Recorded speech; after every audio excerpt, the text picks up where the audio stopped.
ऋषि विश्वामित्र ने कहा, वत्स राम, तुम्हारी ही अयोध्यापुरी में सगर नाम के एक राजा थे। वे पुत्रहीन थे। सगर की पटरानी का नाम केशिनी था, जो कि विदर्भ प्रांत के राजा की पुत्री थी। केशिनी रूपवती, धर्मात्मा और सत्यप्रायण थी। सगर की दूसरी रानी का नाम था सुमति, जो राजा अरिष्टनेमि की कन्या थी। महाराज सगर अपनी दोनों रानियों को लेकर हिमालय के भृगुप्रस्रवण नामक प्रांत में गए और पुत्र प्राप्ति के लिए तपस्या करने लगे।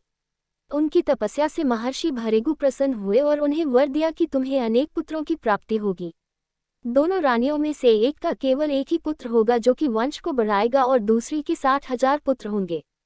कौन सी रानी कितने पुत्र चाहती है, इसका निर्णय वे स्वयं आपस में मिलकर कर लें। केशिनी ने वंश को बढ़ाने वाले एक पुत्र की कामना की और गरुड़ की भगिनी सुमति ने 60,000 बलवान पुत्रों की। कुछ काल के पश्चात रानी केशिनी ने असमना नामक पुत्र को जन्म दिया। रानी सुमति के गर्भ से एक तुंबा निकला, जिसे फोड़ने पर छोटे छोटे 60,000 पुत्र निकले। उन सबका पालन पोषण घी के घड़ों में रखकर किया गया। तारांकन कालचक्र व्यतीत होते गया और सभी राजकुमार युवा हो गए। सगर का ज्येष्ठ पुत्र असमना बड़ा दुराचारी था और उसे नगर के बालकों को सरयू नदी में फेंककर उन्हें डूबते हुए देखने में बड़ा आनंद आता था। इस दुराचारी पुत्र से दुखी होकर सगर ने उसे अपने राज्य से निर्वासित कर दिया। असमना के अंशुमान नाम का एक पुत्र था। अंशुमान अत्यंत सदाचारी और पराक्रमी था। एक दिन राजा सगर के मन में अश्वमेघ यज्ञ करवाने का विचार आया। शीघ्र ही उन्होंने अपने इस विचार को कार्यरूप में परिणत कर दिया।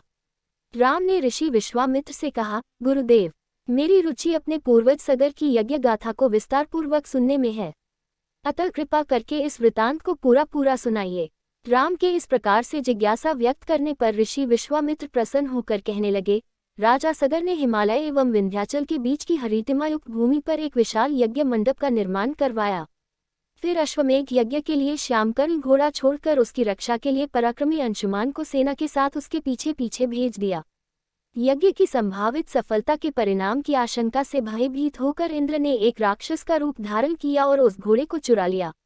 घोड़े की चोरी की सूचना पाकर सगर ने अपने 60,000 पुत्रों को आज्ञा दी कि घोड़ा चुराने वाले को पकड़कर या मारकर घोड़ा वापस लाओ।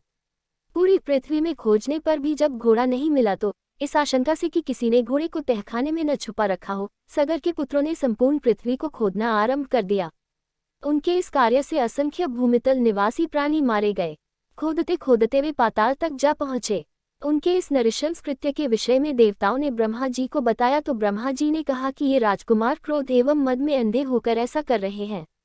पृथ्वी की रक्षा का दायित्व कपिल ऋषि पर है, इसलिए वे इस विषय में अवश्य ही कुछ न कुछ करेंगे।